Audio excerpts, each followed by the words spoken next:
જીવડા બજી લે વિશ્વની માતને રે માસે સૃષ્ટિના સર્જનહાર જીવડા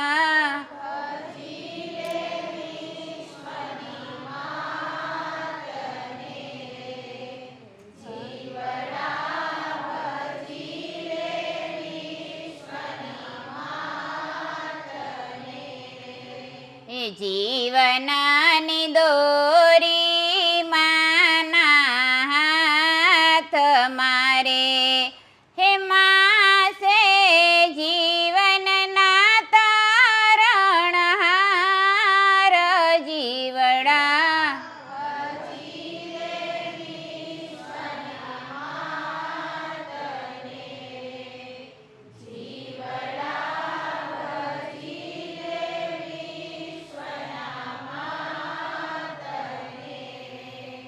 કર્મ કરીને કર્મ ભક્તિ કરવી રે હે આ છે કર્મ યોગીનો સિદ્ધાંત જીવડા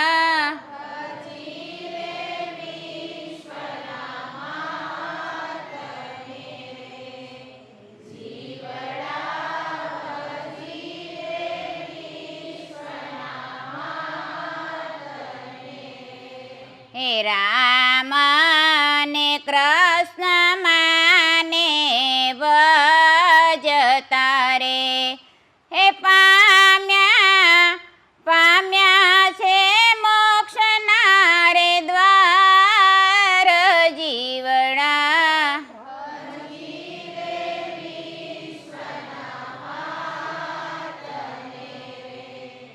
એ માનને પરવજે વૈદિક વિચાર મારે હે બુદ્ધિની વાડી લેને ગાંઠ જીવડા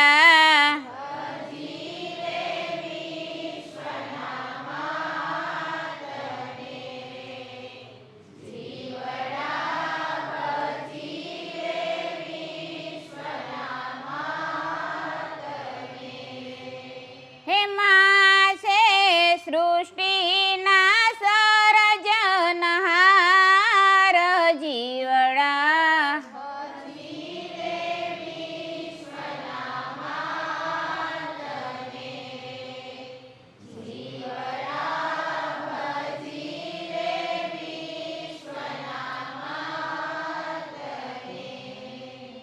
જીવડા ભજી લે ઈશ્વરના માતને. જીવ તો ભજે જ છે પણ મન ભજવા દેતું નથી. મન વિશે તો આપણે બહુ વાતો થઈ. મન આપણને કરવા દેતું નથી. આપણે મનના ગુલામ થઈ ગયા છીએ. જીવને ગુલામ કરી દીધો. કોને?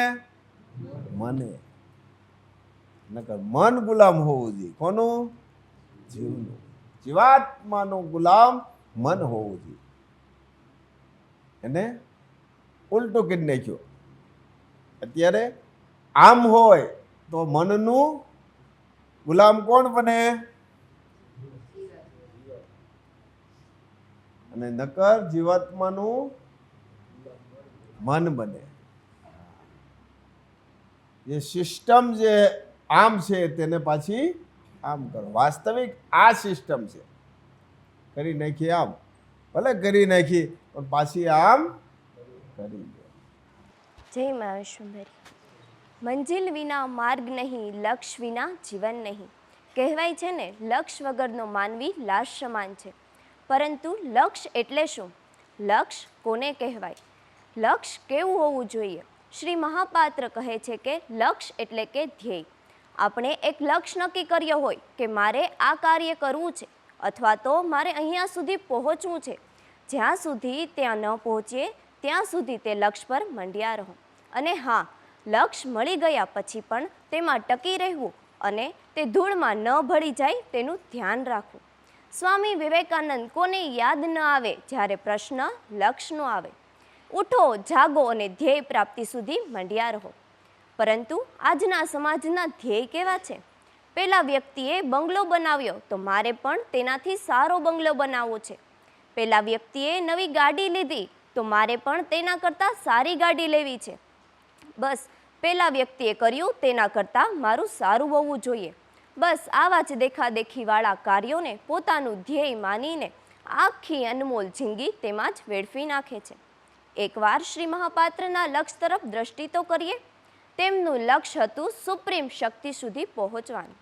જેમણે આ સૃષ્ટિનું સર્જન કર્યું છે તે મહાશક્તિના દર્શન કરવા તેમને 7 જન્મ સુધી સંઘર્ષો કર્યા, ત્યારે જઈને તેમને પોતાનું લક્ષ્ય પ્રાપ્ત થયું છે. જ્યારે આપણે ઘણીવાર લક્ષ્ય તો નક્કી કરીએ છીએ, લક્ષ્ય કેમ ભૂલાઈ જાય? લક્ષ્ય કરો છો નક્કી પણ ભૂલાઈ જાય. શા માટે? ગુલામ છે કોના? મન કે તે ન કરો પણ લક્ષ્યને યાદ કરો. સંઘર્ષ આવે ને, સંઘર્ષ, એમાં મનને ના ગમે હો. સંઘર્ષ આવે મનને ગમે જ નહીં. એને સીધું મળે ત્યાં એને આનંદ આવે. અને આ તો સંઘર્ષ છે, લક્ષ્ય નહીં, સંઘર્ષ છે. ઝઝુમવાની વાત આવે. એટલે મનને ગમે નહીં, પણ મનને ન ગમે, બુદ્ધિને ગમે તે કરો. લક્ષ્ય નક્કી કરો અને સાહસ વૃત્તિ એવી તૈયાર કરો અંદરથી કે મનને આવવાનો વારો જ ન આવે. શું કરે છે આ બધું? મનથી એવા હીન કર્મ બાંધીએ કે પાછા એ આપણે જીવાત્માને પાછા ભોગવવા. કરે મન, ભોગવે કોણ? જીવાત્મા. જાગ્યા ત્યાંથી સવાર. તો હવે આપણને ખબર પડી, તો હવે મન કે તેમ ન કરીએ, બુદ્ધિ કે તે કરીએ. જો મન કે છે એમ કરશું તો પાછું જીવાત્માને ભોગવવાનું. કરે મન, ભોગવે જીવાત્મા. કેવું?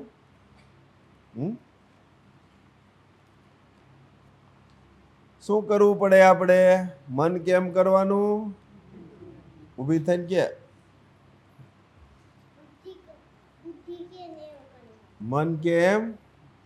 પૂરા શું કરવાનું? મન કે ચોકલેટ ખાવી છે, ખાઈ લેવાય ને. પછી બુદ્ધિ ના પડે, ન ખવાય. સરસ. મન કે તે કરો, બરોબર ને? બુદ્ધિ કે તે કરો, બરોબર છે. વાહ, સરસ. એટલે જ તો શ્રી મહાપાત્ર કહે છે કે લક્ષ્યને વારંવાર યાદ કરો. ગમે તેવા સંઘર્ષો આવે છતાં આપણું લક્ષ્ય ન ભૂલાવવું જોઈએ. આપણું લક્ષ્ય અડગ હોવું જોઈએ. આપણું લક્ષ્ય જેટલું મોટું હશે તેટલા મોટા આપણે સંઘર્ષ. લક્ષ્ય ક્યાં નક્કી કરીએ છીએ? મારે આ બંગલો કરવો છે, મારે એટલું આ કરવું છે, મારે એટલો આ ધંધો કરવો છે, મારે આ કરવું છે. એ તો કર્મને આધીન છે. લક્ષ્ય કોને કહેવાય? લક્ષ્ય કોને કહેવાય? લક્ષ્ય એટલે શું? સમાજના હિત માટે જે ધ્યેય નિશ્ચિત હોય ત્યાં સુધી, જ્યાં સુધી ન મળે ત્યાં સુધી મંડ્યા રહેવાનું લક્ષ્ય. લક્ષ્ય એટલે સ્વનો ઉદ્ધાર થાય, સમાજનો ઉદ્ધાર થાય, રાષ્ટ્રનો ઉદ્ધાર થાય. પહેલું તો સ્વનો ઉદ્ધાર, જીવાત્માનો કલ્યાણ થાય. જીવાત્માને ફરી ફરી જન્મ લેવો પડે નહીં. બાકી ઓલું કરવું ને ઓલું કરવું, એ લક્ષ્ય તો તમારા હેમધમે થઈ જાય. એ લક્ષ્ય નથી. લક્ષ્ય જીવાત્માનો ઉદ્ધાર થાય, સમાજ માટે, રાષ્ટ્ર માટે કંઈક કરી છૂટવું, ઋણબંધનમાંથી મુક્ત થવું. લક્ષ્ય એટલે ઋણબંધનમાંથી મુક્ત થવું. આજે આ દુનિયાભરમાં જોઈએ તો ઘણા લોકો પાસે અનેક પ્રકારના લક્ષ્ય છે જ, પરંતુ આપણું લક્ષ્ય કેવું હોવું જોઈએ? આજે આ સુપ્રીમ શક્તિ જેમણે સૃષ્ટિનું સર્જન કર્યું છે એ વિધાતા ખુદ આ ધરા ઉપર આવ્યા છે. સાથે શ્રી મહાપાત્ર અનુભવી માર્ગદર્શકનો સાથ છે. અને આટલું મોટું સત્ય મળ્યું છે તો આપણા સૌનું લક્ષ્ય એક જ હોવું જોઈએ કે આ જીવાત્માનો ઉદ્ધાર કરવો, સાથે સાથે સત્ય માટે લડવાનું, માતૃભૂમ માટે મરી મીટવાનું અને શ્રી મહાપાત્રને ગર્વ થાય એવું કાર્ય કરવાનું. પરંતુ આ ક્યારે શક્ય બનશે? જ્યારે આપણે આપણી ખરાબ વૃત્તિને દૂર કરશું, બીજા તરફ નહીં પરંતુ સ્વ તરફ દ્રષ્ટિ કરશું, અવગુણોને ત્યાગ કરશું અને આપણા આ લક્ષ્યને વારંવાર યાદ કરશું તો આ લક્ષ્ય અવશ્ય પ્રાપ્ત થશે. જય મા વિષ્ણુ. લક્ષ્ય એવું નક્કી કરો કે જન્મ જન્મના ફેરામાંથી મુક્ત થવાય. આવો ધ્યેય ઊંચો રાખો. મન કે તે કદાપી ન કરો. ધીરજથી, શાંતિથી, બુદ્ધિથી નિર્ણય લ્યો. ઉતાવળો કદાપી નિર્ણય લેવો નહીં. વિચારીને નિર્ણય લ્યો. કદાપી આમ તેમ થશે નહીં. સરસ. જય મા.